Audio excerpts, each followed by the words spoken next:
तो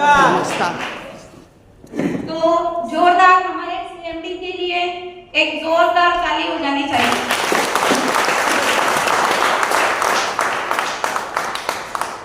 और जैसे कि हम सब यहाँ पर इकट्ठा हुए हैं कि हमें यहाँ से जो सीखने को मिल रहा है और आज जो हम बीमारियों से जूझ रहे हैं तो उसे निजात पाने के लिए हम सब यहाँ पर इकट्ठा हुए हैं।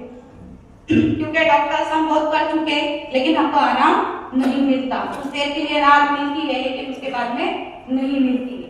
तो ऐसे ही मेरे घर में भी कुछ अपने रिजल्ट है। पहले तो मेरी मम्मी के लिए शुगर बहुत था क्योंकि उनका शुगर 500-600 ऐसे जाता था। लेकिन जब हमने डायग्नोसिस उनको दिया तो उनका शुगर लेवल अभी पूरी तरह से यानी कि बोलते हैं ना कि गोली कभी बंद नहीं होती शुगर और बीपी की, लेकिन आज रियाज के माध्यम से अमृत जूस और डायगोजी के माध्यम से हमारी मम्मी का शुगर पूरी तरह से स्टेबल है।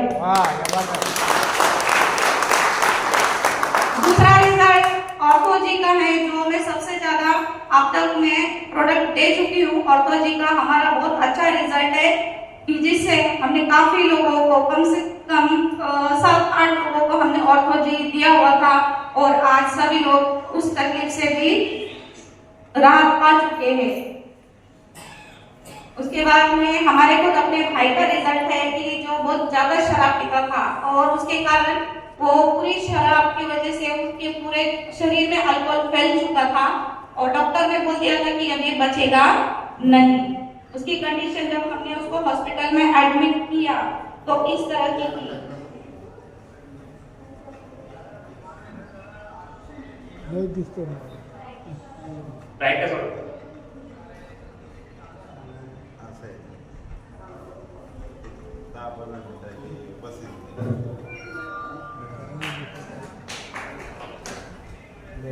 और डॉक्टर बिल्कुल मतलब नहीं बोल रहे थे कि ये बचेगा नहीं। तो हमने 2 दिन का मनमाड़ में भी एडमिट रखा और उसके बाद में रात को कुछ 9-9:30 के बजे करीब हमको नासिक या मालेगांव ले जाने के लिए डॉक्टर ने हमको सजेशन दिया। लेकिन अभी इतना रात हो चुका था तो कहाँ लेकर के जाते, तो नजदीक में ही ले गए हमको मालेगांव। लेकिन 4 हॉस्पिटल घूमे लेकिन डॉक्टर कोई ले नहीं रहा था। सब बोल रहे थे कि ये कंडीशन खराब है तो आप इनको दूसरी तरफ लेकर के जाओ। लेकिन हमने जबरदस्ती संकल्प में उनको एडमिट किया और एडमिट करने के बाद में 2 दिन वहां पर भी उनको दवाइयों से कोई फर्क नहीं पड़ रहा था। मैंने भगवान सर को फोन किया, मैं बोली सर उसको तो कोई फर्क ही नहीं पड़ रहा है और उसको आईसीयू में एडमिट किया हुआ था तो अपना रियाज अमृत जूस भी नहीं दे सकते थे क्योंकि आईसीयू में हम कुछ अलाउ नहीं कर रहे थे वो लोग। लेकिन फिर कुछ रात को 10-10:30 बजे के करीब में उन्होंने बोला कि आप हमको अमृत जूस पिलाओ, आपको अपने प्रोडक्ट के ऊपर भरोसा नहीं है क्या? तो मैंने बोला हाँ सर है।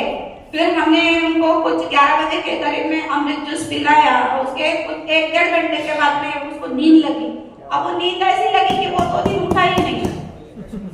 जो डॉक्टर बोल रहे थे कि बचेगा नहीं तो मेरे को वही डर हुआ कि भाई अब ये खत्म हो चुका, अभी बचा नहीं। लेकिन डॉक्टर्स में रोने लगी। फिर डॉक्टर बोलने लगे कि आप ऐसे हताश मत हुई, हम अपना कोशिश कर रहे। तो उन्होंने सिस्टर आई है और उन्होंने बहुत जोर जोर से उसको हिलाया तो उसने आंखें खोली। तब मेरे जान में जान आई कि नहीं भाई है।